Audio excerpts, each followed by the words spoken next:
I personally hold on to like the people who I've seen. Like, so my grandmother who was here, who was not here anymore, you know, cousin who was here. So I like to pray to the people who were here for, you know, who I were able to put my hands on it and, you know, and offer them things in heaven because I know that they know that, you know, that's how it works for me. Right. I'm not gonna say it was just handed right to my dad, but he was in the right place, right time, moment for it to fall in his lap. You know what I'm saying? And I even mentioned that to my dad. I was like, these are totally two different backgrounds with the same dedication. Hey Kabo, and welcome to another episode of Talking Ifa with me, Babalawo Salako. Today I have the great pleasure of interviewing Miss Kabrityne Jackson, a former student of mine at Clayton State University, and she's going to tell her story growing up in Ifa. So let's talk. Greetings, I'm Babalawo Salako. I was initiated as a priest of Ifa and Obatala in Nigeria in 2006, and I've been practicing the Ifa Orisha religion for over 30 years now. My mission is simple, to help those who are new to the religion or lost in the religion. So if that's you, then buckle up and join me. This is Talking Ifa. So, welcome. Thank you. Welcome. So tell me, in terms of Ifa, what is your earliest memories of when you knew and recognized this thing that we call this Orisha religion, traditional Yoruba religion of Ifa? I would say my earliest memory was like, it's crazy. I just was talking about this story. I'll say maybe I was like 6 or 7. I came home one day and I was going to my coat closet downstairs. And when I opened the door, you know, like my dad had his shrines inside. And I was like, what is this?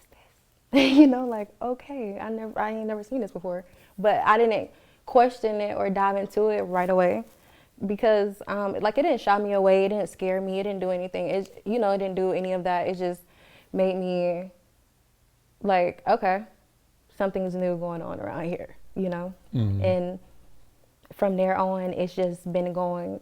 And that started when I was like, that happened, I'll say maybe I was like 6 or 7 years old, yeah. But my, it's been around my home since like 99. You know, like my dad has been practicing Yoruba for a long time.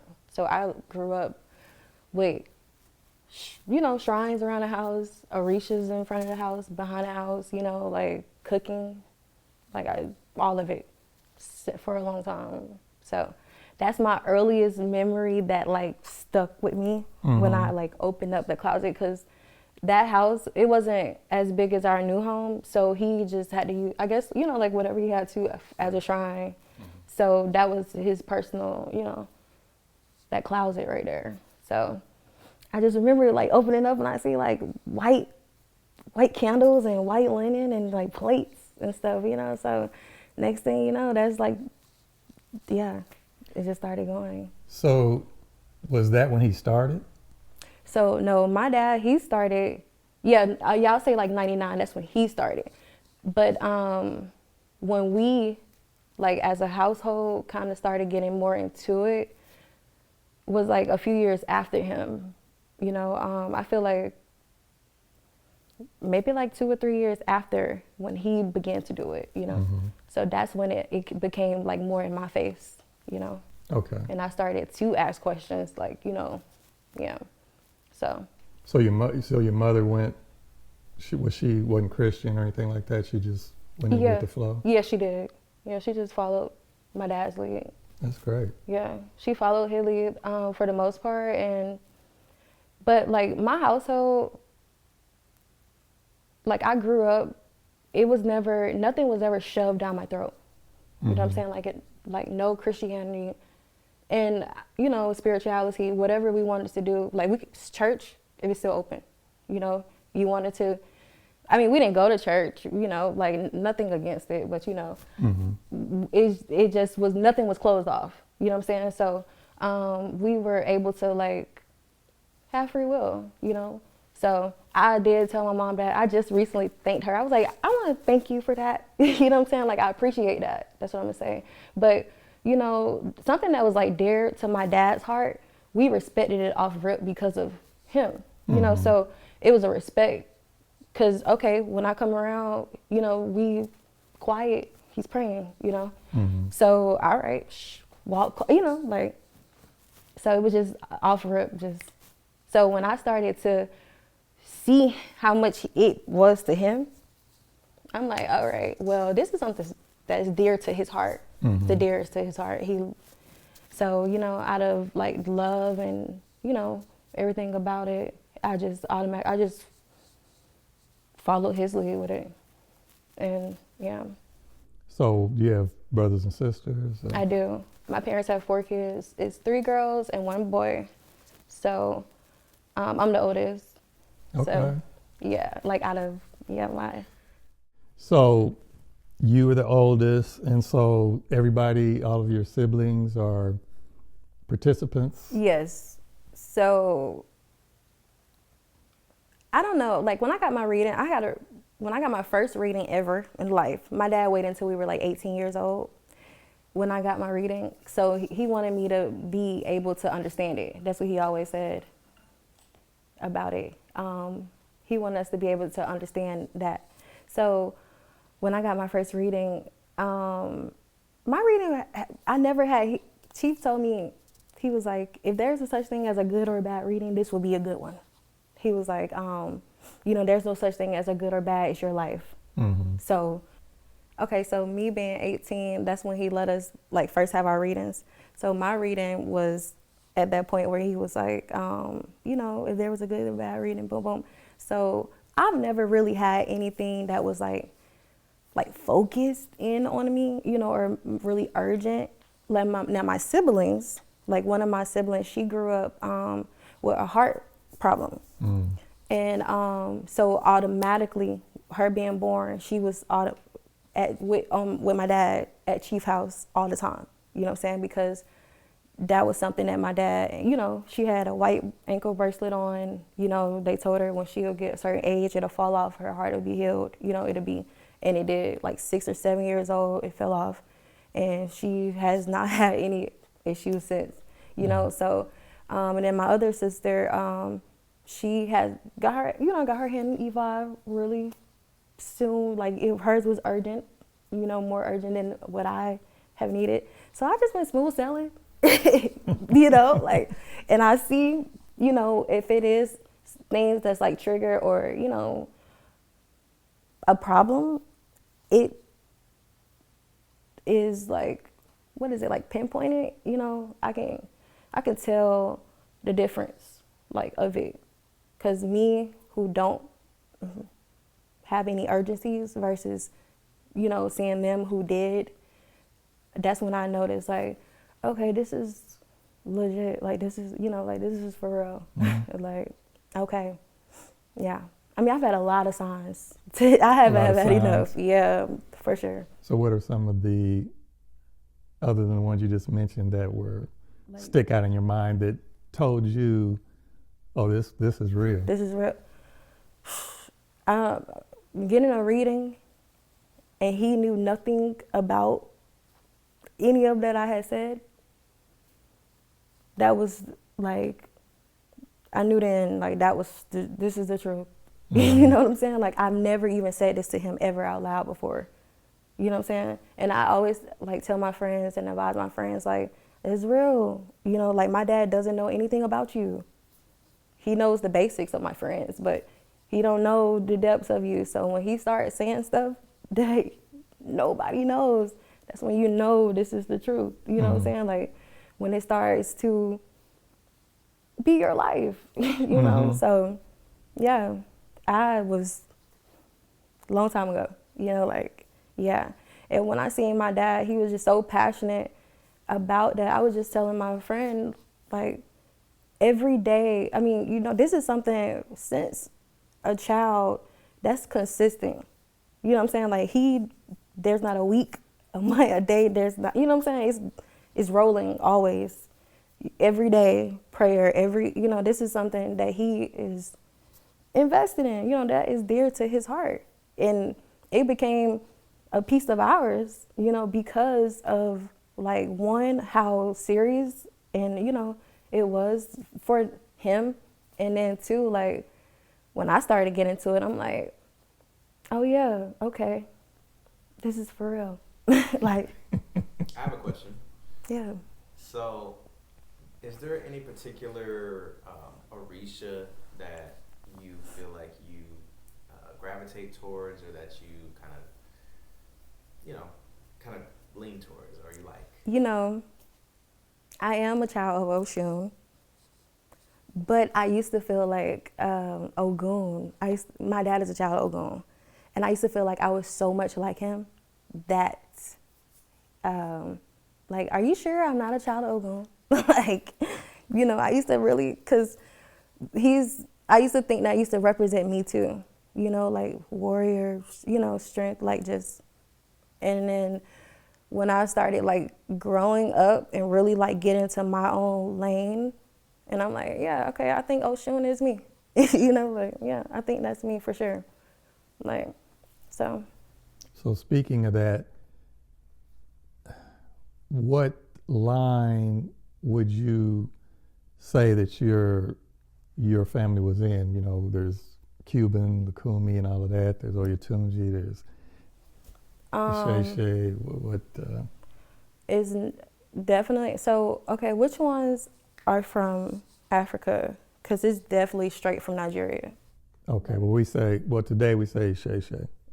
When you said a Shay, I wanted to say that, but I wanted to make sure. But yeah, definitely, that's him. That's it. This is Shay. Yes, okay. For sure. Yeah, 1000%. What part of Nigeria do you know?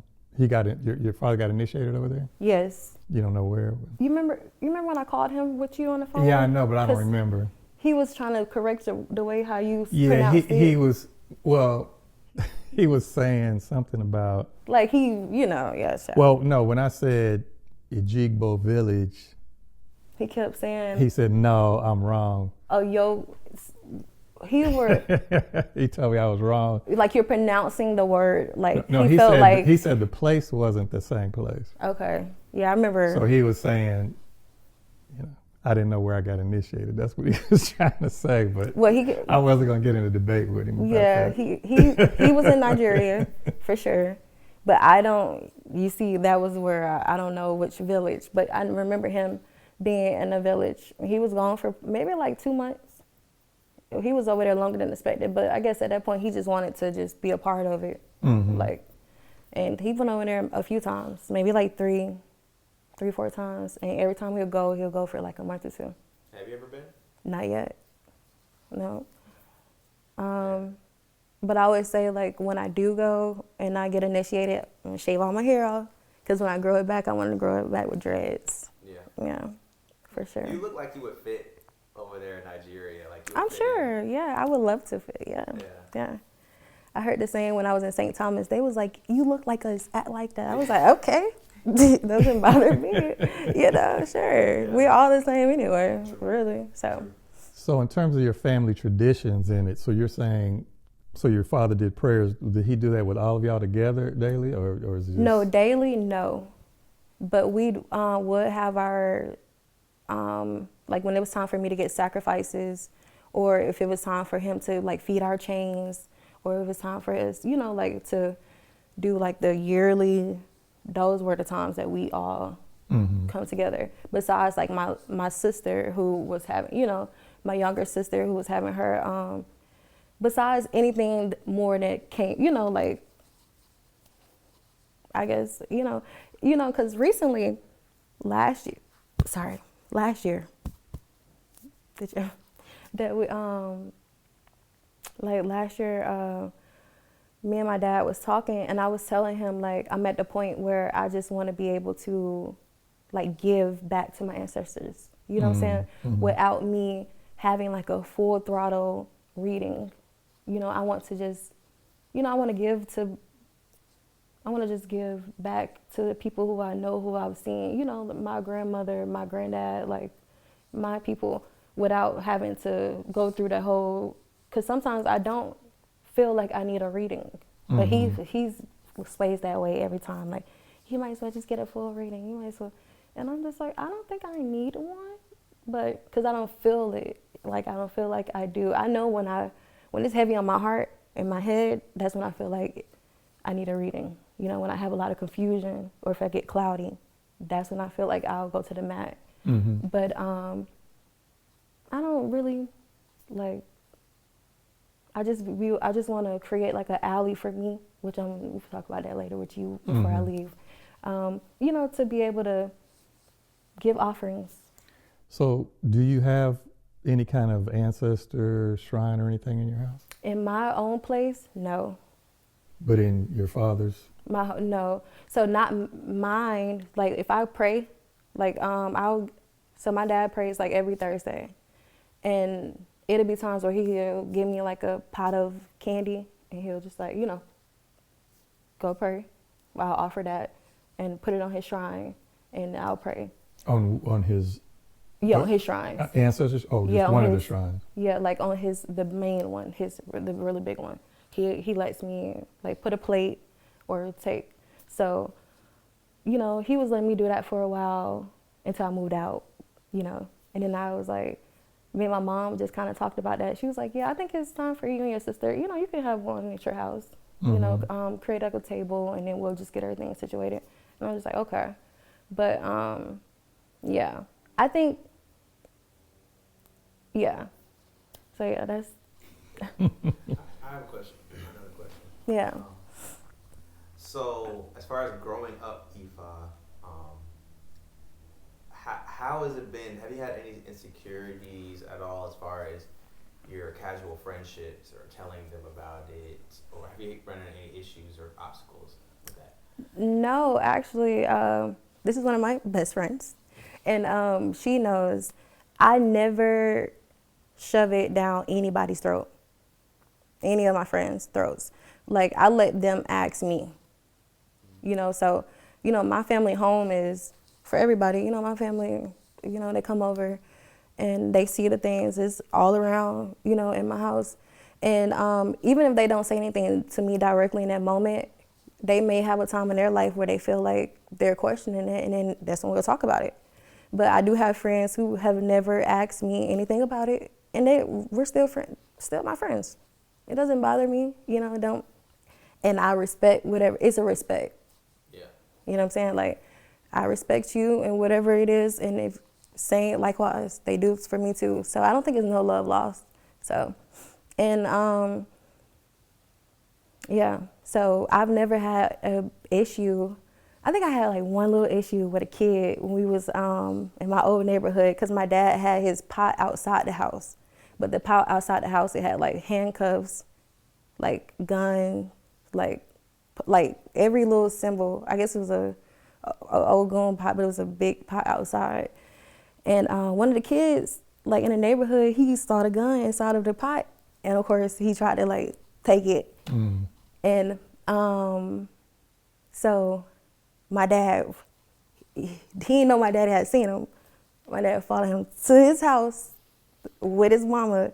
And so, you know, and he always say like, you know, these are black kids. Like, he try to, you know, educate them before just having to start spanking. But, you know, you really try to let you know. But, so that's the route he tried to do. But, you know, they was like, oh, this is real. He's like, everything over here real, you know, because he don't use no fake, whatever, you know, he keep it, he's so, yeah. But other than that, never really had any problem with it. I respect them, they respect me, so it works. And what about like as far as dating? How does that work in your world? You know, I introduced it to everybody as a spirituality. Because for me, it was something that he said a while ago. He was like, Yoruba is everything. And I agree. Like, yeah, I've always looked at it as a spirituality for me. And me and my mom just talked about this too, because I told her, you know, I personally hold on to like the people who I've seen. Like, So my grandmother who was here, who was not here anymore, you know, cousin who was here. So I like to pray to the people who were here for, you know, who I were able to put my hands on it and, you know, and offer them things in heaven because I know that they know that, you know, that's how it works for me. Right. And my mom was like her too, you know, like, so that's spiritual, you know. I mean, it's more than that as well, but you know, that's so for me dating, I've never had a problem with it, ever. Like, if anything, they probably want to know more, and if they're confused, I probably would suggest it to like a guy who I'm dating more versus a friend, because I feel like men versus women, a man needs to hold on to something, you know what I'm saying? And a woman will follow the man's lead, you know, if it's leading to some water, to food, you know, like to something. But men need some type of guidance more. Not saying women don't, but a woman will follow if it's a good lead, you know what I'm saying? So if I'm dealing with a man who has no relationship with anything, it's not gonna work. It won't work for real, you know, because I need him to believe in something. Right. Believe in something. Like, you know, like something. So it doesn't have to be, he doesn't have to follow Yoruba culture himself. Yeah. If he respect me, I respect his, and we can meet in the middle, it could work. Like, don't try to shove it down my throat, and I would not do the same for you. Like, and I know I cannot do that to people. So as long as he cannot try to do it to me, we're good, you know? Like, how do you feel about it? Do you think it could work? Yeah, well, definitely. See, I look at it as being open-minded. Yeah. So if you're dating somebody who's closed-minded and they're in something contrary to what you're doing, for instance, unfortunately, in Christianity, a lot of times they demonize what we do as evil or devil worship or something like that. So if you're meeting somebody who's closed-minded and they're strict in that, that's not going to work.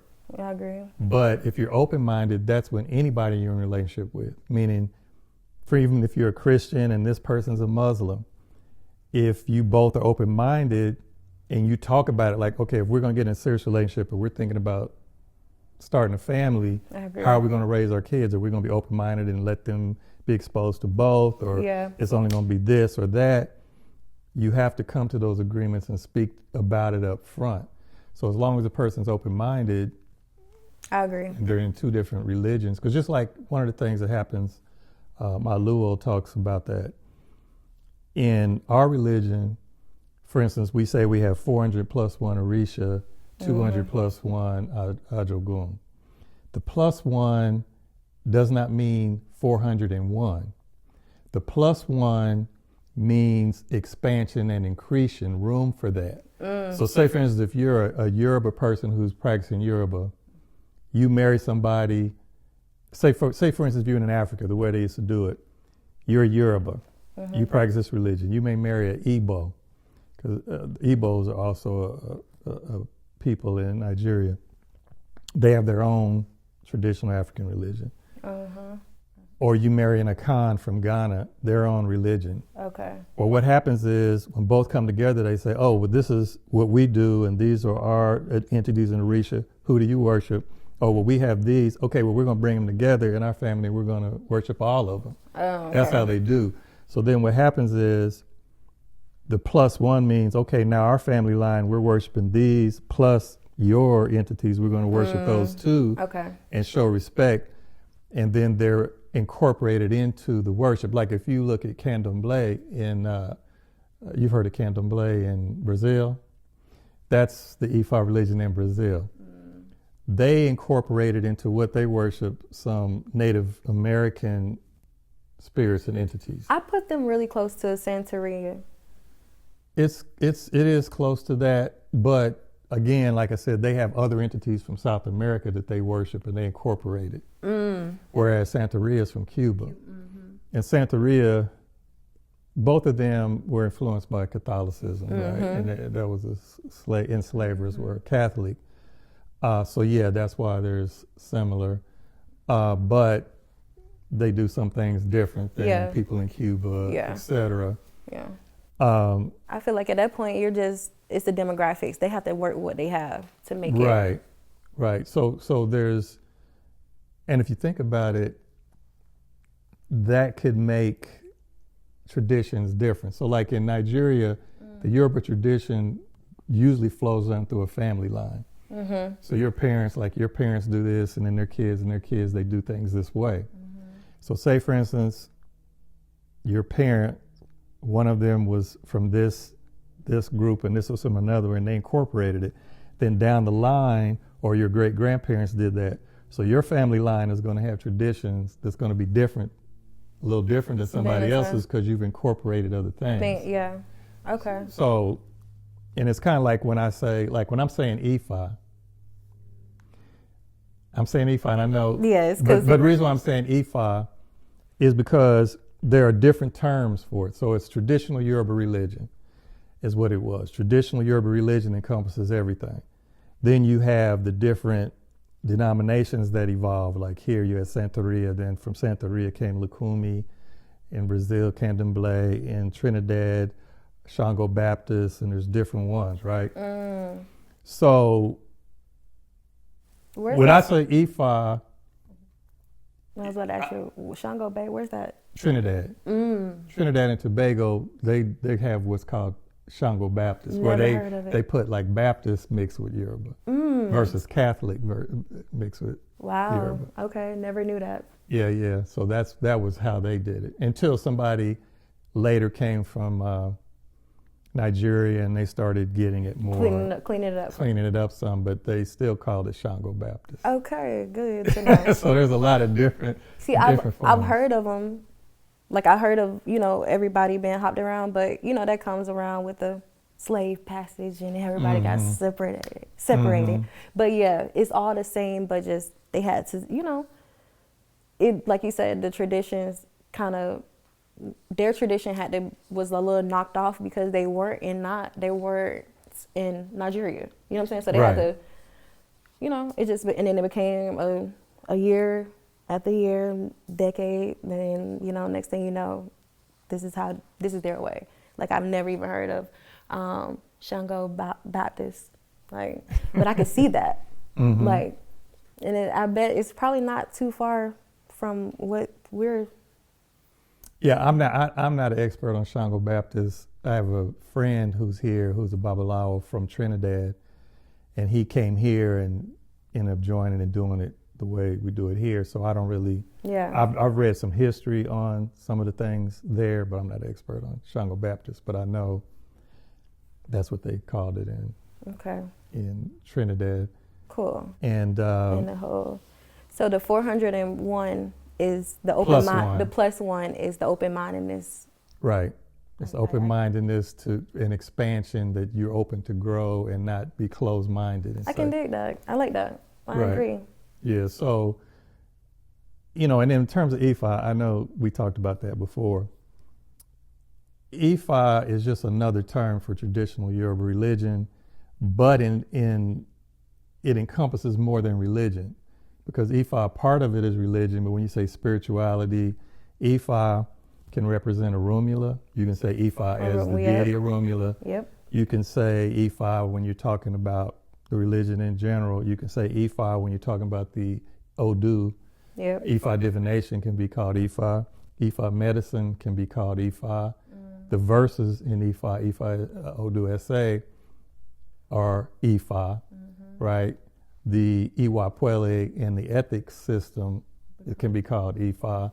So Ifa has a lot of different definitions. And that's why sometimes if people say it, the other thing is it's shorter than saying traditional Yoruba religion, that's all. I just say Yoruba. But because people will walk up and they see beads. Oh, you Ifa? But the thing about that though, because we've heard from some people where they say Yoruba is a people, right? Group of people, and some people that are Yoruba are Christian. Some people that are Yoruba are Muslim, religions, and they'll get offended saying, "Like I'm not Yoruba." Yoruba, we don't do that. I'm Yoruba and we do this. You know, so that's why we tried to stay away from just calling it Yoruba. Because I used to do that too. I used to say, "Oh, I practice Yoruba." Same. That's my practice. Kind of got on me a little bit about that one day, and I was like, "Oh, well, I guess that makes sense." So Yoruba is just a place. No, Yoruba is a people. Is the culture of the people and the language and that kind of stuff. And the traditional religion, it's the religion or spiritual practice that was birthed by the Yoruba people. Mm-hmm. But when colonialism came, even before that, the Muslims came and they brought Islam in and forced people to convert to that. Yep. Later, the Europeans came and brought Christianity and forced them to convert to Christianity. So there's a lot of, that kind of stuff now. So now the people that are Yoruba, who are staunch Christians, because some of the largest Christian churches in the world are in Nigeria. They got larger churches than the United States. Never knew that. Yeah, and so that's why if you go to the grocery store and you run into somebody that's Yoruba from Nigeria and you say this religion, they may get upset. Because, that's like, not what? Me. That's this. Or yeah. You and know. I've came across people that's funny because that explains, like I came across that once. I work in the airport. I'm a bartender on the international side. So I come across a lot of people who travel internationally. And, people who, peep, like my ankle bracelet or, my beads. And then, I was like, yeah, it's Yoruba. He was from Nigeria. He was like, Yoruba. Like he had like an offense, and I'm like, yeah, what are you? I'm not Nigerian, but yeah, I'm Yoruban. Like I'm not Yoruban, but I practice Yoruba. Like you don't? You have you ever heard of it? So me and him like, cause I'm like, yeah, what? But that's the disconnect right there, cause he's like, that's not what all of us are standing for. Like we're all not that, and I'm just like, okay. Okay, got you. So that was once ever, but I never really had any other, but I think it's the Atlanta it's the Atlanta wave that kind of gets me with that. Cause all of these newcomers and everything, which I'm not shaded. Hey, whatever floats your boat. I love Black people being able to get down to some ancestry about yourself. Great. But when you start speaking ignorantly about it, that's when I'll be like, you're not even doing it right. Like, that's not how because it's a respect at the bottom line of it. You know what I'm saying? So it's not a hype. It's not a phase. It's not something because you got people who do this. They'll do this for years. This is a part of their life. And why are you doing it? But you're absolutely right. For them, it is a fad or hype for a lot of people. Because even one of my godbrothers, the Babalawo I know, he said that too recently because he lives in East Point, and he said, I stopped saying Ifá because if you say Ifá, like he said, he'll be at the gym and young people come up to him and see his beads. Ifá, yeah, and then they start talking about ignorant stuff. So he said, okay, I'm like embarrassed to even say Ifá. I'm not gonna say Ifá. I'm gonna say something else because they're starting to abuse the term. Oh man, so you gotta watch where you're saying it at, because I'm saying both terms now. Yeah, to y'all, Yoruba, you don't know, about the Yoruba people, but no, to you, I'm like, okay, yeah, I guess it's Ifá, I can say that. But I mean, no, like my Luo says, he calls it Yoruba religion. That's what he calls it. Okay. And that's what he prefers to call it. But he said Ifá is also accurate, or you could call it Orisha religion. You can call it... Maybe I need to say Orisha religion. I need to switch it up. Look, cold names around here. There's a lot of politics in this stuff. You're mad. We on the internet with it now, so we gotta... Hey, man, y'all killing us. Yes. I feel you, though. I feel you, man. Yeah, especially when you're in the airport, you probably run into a lot of people. I do. I just like to hear the people's story and where they're going and, like what they're doing and what's there. Like, I just came across a girl from Wisconsin. I said, what's in Wisconsin? No, for real. Okay, I got to say something when you say that. My wife's from Wisconsin. Don't be talking about that. What's from there? Oh, you was? But no, I asked him though, like, I don't know. Tell me. And she was like, a lot of nothing. She was like, beer and, Cheese. Yeah, cheese. That's what she said. She was like, I said, so what do y'all do for fun? And she was like, we go outside. The beach. And go to, she was like, the lakes and stuff. Like they like. Great Lakes, yeah. And so I was like, okay. So summertime is kind of there. It's cold up there right now. Oh, yeah. Yeah. So that's why I was like, what do y'all do there? Like, wouldn't work for me, Well, there's a lot of people from there moving here. That's why. It is, yeah. But from everywhere they move in here. Yeah. And it's getting crazy. So what about a community? So your family, you grew up in your family, but did you guys have a temple or ile you were part of, or that you did things, group events, or is just in your household? Yeah, we used to do group events. And I would say used to before, like we said with the hype, my dad kind of started digressing. Like he's like, no, I don't kind of gonna go around, But we used to go to Chief. He is like located. Chief who? His name is, I don't know his chief's name. Every time I say okay. But his name is Bobby. That's his real name. But everybody goes to him. Like he's like right off of Cascade, small greenhouse. They used to do the festivals right like on the West End, the big fest. So we used to be a part of those. We used to go to the fest every summer. We used to go to the yearly readings that he used to have. We used to do like, they used to have, a lot of kids events, like in between.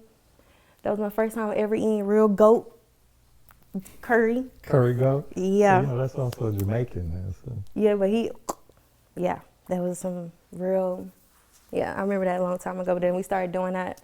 My dad bringing it home. I'm like, no, I know that's real goat. So, okay, so if you go to a Jamaican restaurant and they have goat, what do you think? It's not real? No, I don't even eat that. Okay, what do you eat? Oxtails. Okay. Right. I eat oxtails. So, I don't even eat it. Where does the oxtail come from? The tail of an ox. Somebody told me it was the butt of an ox. I'm like, it's the same. Right? Yeah. The tail. Yeah. Is it tail? Do you think it's the butt? It's the tail. Is the tail? The tail is a part of the butt. Do you feel that way? I don't know. I'm not going to get. I don't know. I wouldn't look at it that way. I mean, neither. Because that's like if you have a dog. I said that. I guess you could say the dog's tail it's part of their spine. I guess I don't know, but you say part of their butt. I don't know. I wouldn't have thought of it that way. Yeah, I think he was just trying to disrupt me from eating my oxtails. No goat though. No goat. Goat's good. Yeah. Goat's Okay. Not as good as oxtails. Yeah. You see? Yeah. But you had a question? Yeah. So, because you said that you used to do these things and they used to happen. And so, you literally grew up in Ifá, like your family was already in it. But this podcast is a lot for people who are newer to the faith. A lot of them probably come from Christian families or Muslim families or maybe just atheists or whatever. So how do you feel as for someone who's getting into it that's new? Do you have any advice for them, or do you just have any thoughts on the process of a newcomer? Do you think it's easy to get into it, or do you think easy to get into? I'll say I kind of use like your dad's story and my dad's story of getting into it, because for you remember you were saying it wasn't as easy. You know what I'm saying? You had to show some type of consistency to get into it. I'm not going to say it was just handed right to my dad, but he was in the right place, right time, moment for it to fall in his lap. You know what I'm saying? And I even mentioned that to my dad. I was like, these are totally two different backgrounds with the same dedication. You and my dad have a lot of similarities when it comes down to it. And that shows like how this has been set up. You know what I'm saying? Like, this was not an easy game to get into, you know, Right. and it was serious business. So now, I'm not going to say it's easy, but you just need to know who you're going to. You know what I'm saying? You need to know a little bit about it, a little background about it, so you can know how to move forward. So you can know, like, who, you know, like, who's not just bluffing, or it's not a trend, or it's not something quick. You know, you need to know that, oh, you've been doing this. Oh, you actually know what you're talking about. You know what I'm saying? Like, that'll make me makes me want to do it more. You know what I'm saying? Versus somebody who is in it for a facade, or for, you know, just for, because it's not, you know, and you can find one of them on a corner. You know what I'm saying? Like, those are easier to get to. So that goes to, like, why we have not been into, like, a lot of the fests that's been going around a lot, because my dad is like, I'm okay on it. You know what I'm saying? Like, I'd rather not be washed in, you know, like, he don't want to be in the middle with the, like, and he's good doing it by himself. You know, he's like, I don't need an audience, because who are these people? You know, so. Yeah, that's why I've kind of been out here on the outskirts too, because there's a lot of events. But, you know, some of them I would like to. Like, I think I got something an invitation from Iliori's having something this Sunday for Obatala. I'm not saying I'm going to drive down, but they also have where you can join it remotely on Zoom or something. Well, that seems nice. Are you going to do it? Yeah, I think I'm going to join it. I just don't know if I'm going to drive through it, yeah. We want to start doing stuff too. I told him, I was like, let me know. I feel comfortable with someone, like, you know, like somebody who actually may have some solitude, you know, like, you, all right, you know, these people. We're going to the real people, you know. We're not going to a little buddy around the corner, right? Like, cool. I feel comfortable with that, like, versus what you don't know. But I wouldn't even do anything outside of my dad anyway. You're probably the only person outside of my dad that I would feel, you know, like Chief. I mean, I know Chief, but I could go to his house, you know, like, versus, so. So in terms of what you see in the media, including social media, other stuff that's going around, what do you think are some of the main misconceptions about Ifá and what it is that you see from people? Like, rappers are attaching to it, and you can get money or love, or, you know, quick fixes. Right. Those are because that's what people do it for, protection.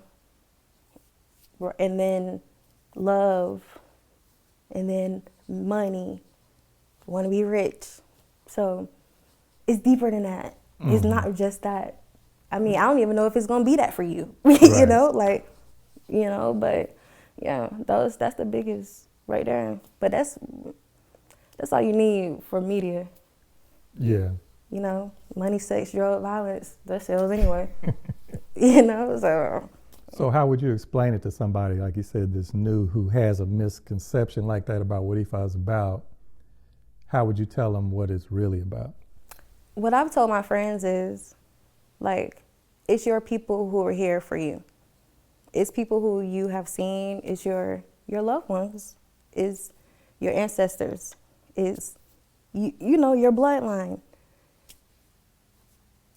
You believe in your people. You remember, I seen my grandma. You know, I touched them, laid with them, kissed them, hugged them. You know, and I believe that,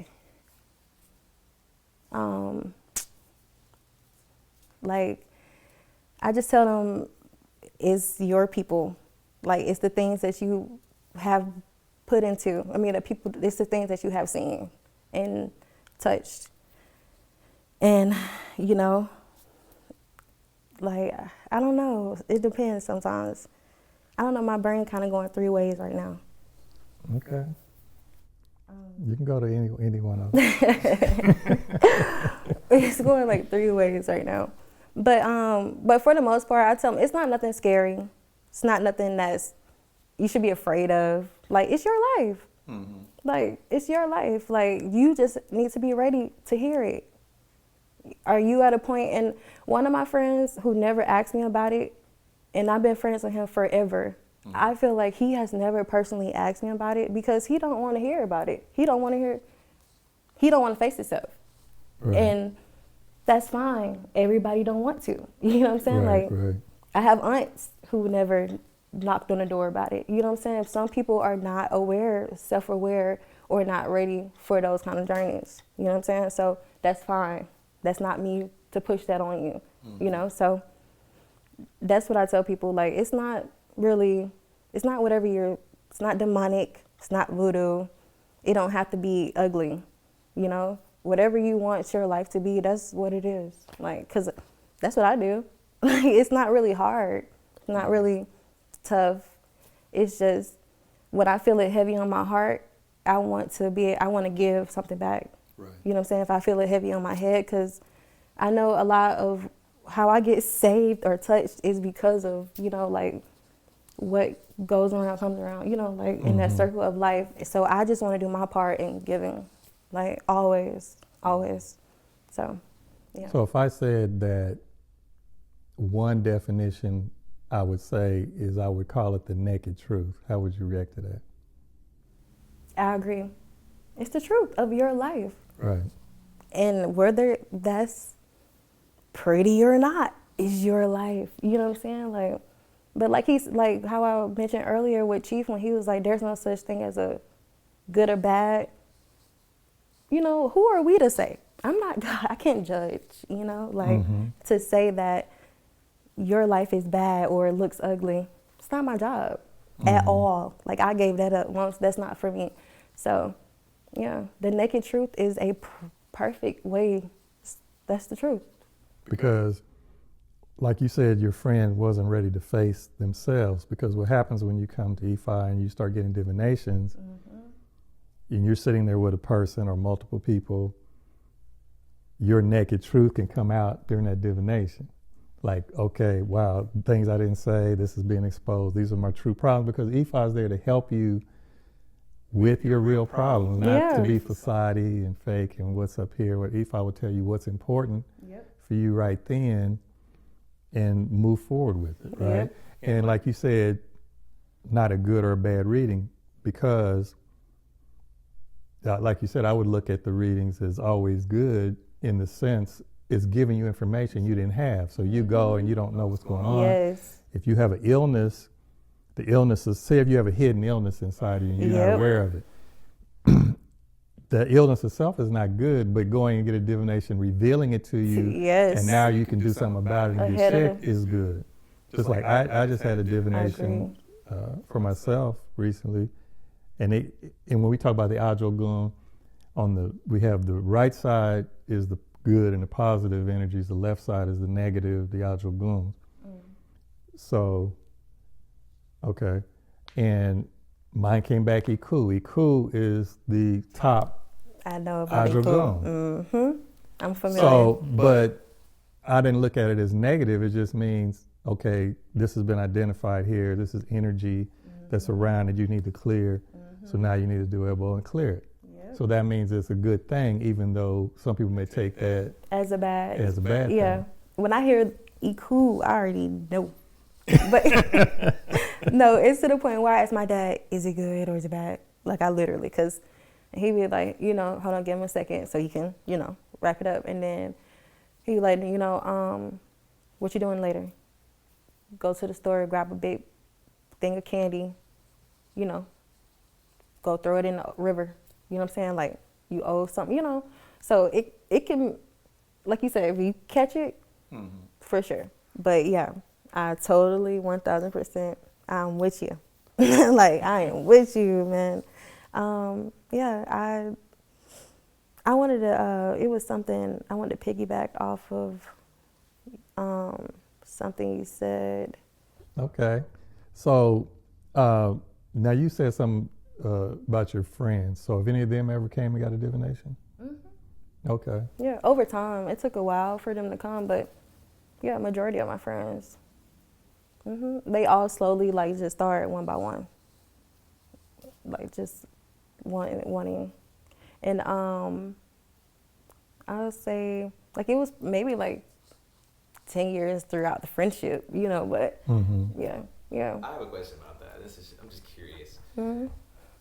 Who do you feel like out of your friend group or the people that you know has been more open-minded or curious about gender? Do you think it's the women in your life or like the men in your life feel more open-minded to it or curious, or is it just been random? It doesn't matter. Honestly, it's really both.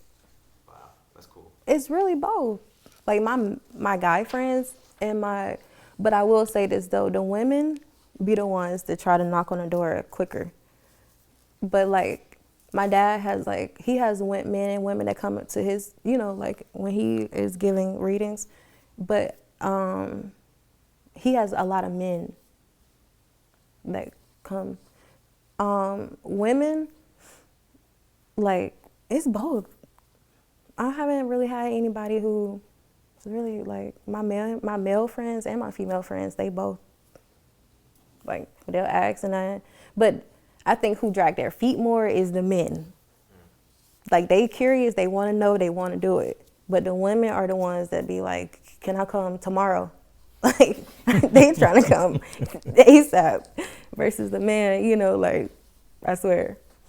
So yeah. So let's so wrapping up. Yes. So what do you hope that the future in this religion, traditional Yoruba religion, is here in the United States? How it evolves and develops? How would you like to see it happen? Or how do you think it's going? I would like to see it as togetherness. Like I would like to see more togetherness, like for like a stability with it, you know, like a great foundation, you know, for people who are for real about it. You know, like I would like to see that because we do need that community. You know, we're better together than we are apart. Definitely. You know, and I feel that way about Black people in general. Definitely. So that's how I feel. Can it happen? Yes. I think it takes those good, right point of people to appoint people, you know, like, and that's it. Like, I don't think it takes much. It just takes consistency and, yeah, like that right one time. Sometimes that's all it takes, that right one time. And then everybody, because everybody already know about it. It's not a hidden, it's things that people want to be a part of. It's just how they're doing it. Right. Like, or the lack of knowledge of them doing it, the lack of reasoning of even why they're doing it. They're doing it for the wrong reasons. Right. You know, so if you take away those reasons, do you still want to do it? Like yeah. So it gets, Yeah. it gets deep for sure. Oh yeah. Because I would say that is what they say, what my Luo and trainers say is they call it the GPS of life. Ifa is the GPS of life, meaning it helps you, guide you on your path through life. Absolutely. In your self-development. It's not about, like you said, oh, can I get rich fast, or can I, get a love spell, or can I do this and that? It's about you personally. What is your journey? How do you develop? Yeah. And how can it help you along your path, which is not the same as someone else's? Yeah. Individuality is the start. Right. That's why I tell people too, this is more of a individual, because somebody asked me the other day, they said, are there any things that you can't do in Ifa that's you're supposed to, forbidden to do? And I said, there are things in Ifa that you may be forbidden to do because it's an individual thing. Yep. And that you may have taboos that's not the same as somebody else's taboos. Everybody in our religion doesn't have the same taboos. It's totally not just agree. a blanket taboo. Yeah. So I totally agree. That's another thing. It's personalized. Right. That's why I like it. I love it. I do. I feel like it's personal. When I heard that, for me, I told you, me against like my sisters, I was the clean slate child, versus, so far, versus them, but that's when I realized like, oh, this is your life, like she can't change that. I can't give you a little something else. This is something out of my hands, like, so yeah. You didn't say much about your brother, though, did you? Oh, my brother, he's a great kid. Man, he's kind of like how I am. Or maybe we're together. Yeah, he hasn't really had anything as of now. Like, he's 18 right now. So he's just getting into his little flow of it. I think if he wants to, the way how my dad introduced it to like me and my sisters, like when we turned 18, he gave us the option. Like, are you, do you feel like you're ready for this right now, or do you want to wait? Or so I'm pretty sure he's probably gonna do the same thing for him. He graduates this year, so I think my dad just wanted to make sure that we all were like able to know what we're about to get into. You know what I'm saying? And he just did the outside work for us until, me and her, and my friend just was talking about that earlier, because I was telling her like how he holds it dear to his heart for himself. And I'm like, I don't think it was for himself. I think it's for us as well. He just, he's doing all the, the dirty work, for us. And I appreciate it, So, yeah. But, I wanted to know more. Right. You know what I'm saying? Like, that's why I'll be talking to you. And I'm like, so can you, what does this sound like to you? Like, okay. Yeah. Well, I'm always here for you. Oh yeah, you was like, next time you want to shoot my ear off, I will call you for sure. Absolutely. All right. Well, I really enjoyed this. Me too. Thank you for coming. Absolutely. And hopefully you'll come back another time. Yes, I would love to every time. Okay. Let me know. All right. Well, thank you for joining Talking Ifa with me, Babalawo Salako. And that's it for today. Odabo Ireo.